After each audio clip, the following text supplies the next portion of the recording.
বাংলাদেশের কর্মজীবী নারীদেরকে তিনি আধুনিক পতিতাবৃত্তির সাথে তুলনা করেছেন, যেটি এক্সে দিয়েছেন এবং তার কয়েক মিনিট পরে তিনি ঘোষণা দিয়েছেন তার প্রিয় আলবটর বাহিনী এবং শিবিরের যারা বাংলাদেশের গত 1 থেকে 1.5 বছরে সামাজিক যোগাযোগ মাধ্যমকে যারা বিষিয়ে তুলেছে তারা ঘোষণা দিয়েছে তাদের জামাতে আমিরের নাকি আইডি হ্যাক হয়েছে।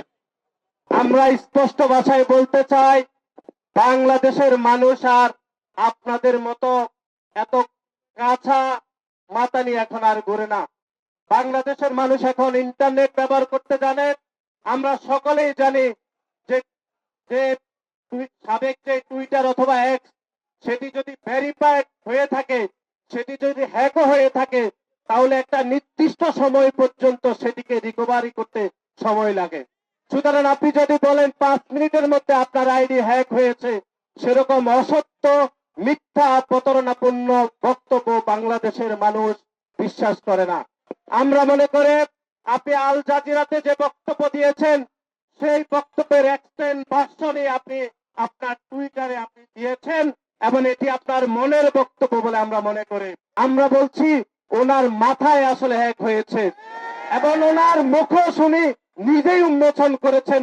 বাংলাদেশের কোন মানুষ ওনার মুখোশ উন্মোচন করে নাই।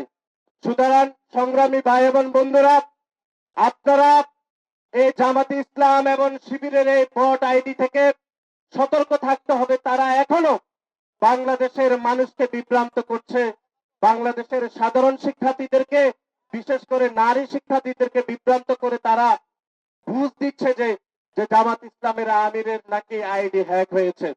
আমাদের দেশের আমার এলাকা নোয়াখালী, সে এলাকায় মুরব্বী আছে, ওনার নাম হচ্ছে করিম উদ্দিন। উনি প্রকাশ্যে লোকজনকে গালিগালাজ করে, যখন দেখে মানুষ খেপে যায় উনি বলে ভাই আমার তো হুঁশ ছিল না, এই জন্য আমি গালিগালাজ করছি। আমরা দেখছি জামাত ইসলামের আমিরেরও সে একই অবস্থা হয়েছে। উনি সজ্ঞানে উনি এই বক্তব্য দিয়েছেন, যে বক্তব্য আল জাজিরাতে প্রকাশিত হয়েছে, সেটি নিয়ে যখন তীব্র প্রতিক্রিয়া হয়েছে উনি হোশ ফিরে সজ্ঞানে তিনি আবার সামাজিক যোগাযোগ মাধ্যমে এক্সে তিনি বাংলাদেশের নারীদেরকে নিয়ে এরকম একটি অবমাননা বক্তব্য দিয়েছেন। আমরা এর আগেও দেখেছি, আপনারা দেখেছেন সে 5 তারিখের পরে বাংলাদেশের নারীদেরকে কিভাবে জামাত ইসলাম এবং তার দোসর ছাত্র শিবির কিভাবে অবমাননা করেছে, আমরা সেটি ভুলে যাইনি।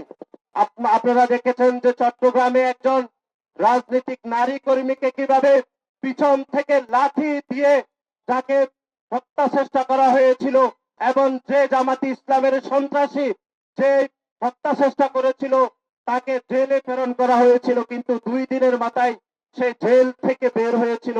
কিন্তু তারপরে আমরা দেখলাম জামাত ইসলামের সর্বস্তরের নেতাকর্মীরা তাকে ফুলের সংবর্ধনা দিয়েছিল। সুতরাং আমরা মনে করে জামাত ইসলামের আমির এক্সে যে বক্তব্য দিয়েছেন সে বক্তব্য জামাত ইসলামের আমির ধারণ করেন বলেই তিনি এই বক্তব্য দিয়েছেন।